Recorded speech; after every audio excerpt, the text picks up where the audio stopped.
ইসরায়েলের বিরুদ্ধে ইরানকে সহায়তার ঘোষণা দিয়েছে নর্থ কোরিয়া। বিভিন্ন গণমাধ্যমের খবরে বলা হচ্ছে, তেল আবিবকে লক্ষ্য করে ব্যবহারের জন্য ইরানকে ক্ষেপণাস্ত্র দেওয়ার প্রস্তাব দিয়েছেন দেশটির সর্বোচ্চ নেতা কিম জং উন। পিয়ংইয়ং দাবি করেছে, তাদের একটি আধুনিক ক্ষেপণাস্ত্রই তেল আবিবকে ধ্বংস করার জন্য যথেষ্ট। মধ্যপ্রাচ্যে ইরান ইসরায়েল উত্তেজনা ইতোমধ্যেই বৈশ্বিক প্রভাব ফেলেছে। যুক্তরাষ্ট্র সরাসরি ইসরায়েলের পাশে অবস্থান নেওয়ায় সংঘাতের মাত্রা আরও বেড়েছে। পশ্চিমা শক্তিগুলো কূটনৈতিক ও সামরিকভাবে জড়িয়ে পড়ায় পরিস্থিতি ক্রমেই জটিল হয়ে উঠছে।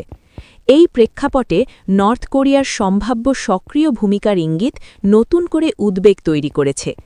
বিশ্লেষকদের মতে, ইরানের তুলনায় আরও উন্নত ও দূরপাল্লার ক্ষেপণাস্ত্র প্রযুক্তি রয়েছে নর্থ কোরিয়ার হাতে। ফলে পিয়ংইয়ং যদি বাস্তবে অস্ত্র সহায়তা দেয়, তাহলে মধ্যপ্রাচ্যের পরিস্থিতি আরও অস্থিতিশীল হয়ে উঠতে পারে।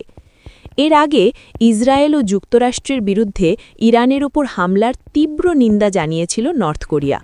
ওয়াশিংটনের পদক্ষেপকে তারা নির্লজ্জ আগ্রাসন হিসেবে আখ্যা দেয়। হামলার তীব্রতা বৃদ্ধির পরই মিসাইল সরবরাহের প্রস্তাব দেওয়া হয়েছে বলে কয়েকটি আন্তর্জাতিক গণমাধ্যম দাবি করেছে। গত কয়েক বছরে ইরান ও নর্থ কোরিয়ার সম্পর্ক ঘনিষ্ঠ হওয়ার আভাস পাওয়া গেছে। একই সঙ্গে চীন ও রাশিয়া সহ একটি পশ্চিমা বিরোধী কৌশলগত অক্ষ গড়ে ওঠার ইঙ্গিতও বিশ্লেষকরা তুলে ধরছেন।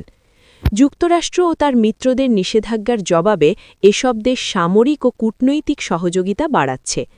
তবে এখনও পর্যন্ত ইরান আনুষ্ঠানিকভাবে কোনো অস্ত্র সহায়তা চায়নি। একইভাবে ইসরায়েল বা ইউনাইটেড স্টেটস এ বিষয়ে প্রকাশ্যী প্রতিক্রিয়া জানায়নি। মধ্যপ্রাচ্যে চলমান সংঘাতের প্রেক্ষাপটে নর্থ কোরিয়ার সম্ভাব্য সম্পৃক্ততা পরিস্থিতিকে আরও বিস্ফোরক করে তুলতে পারে বলে আশঙ্কা করা হচ্ছে।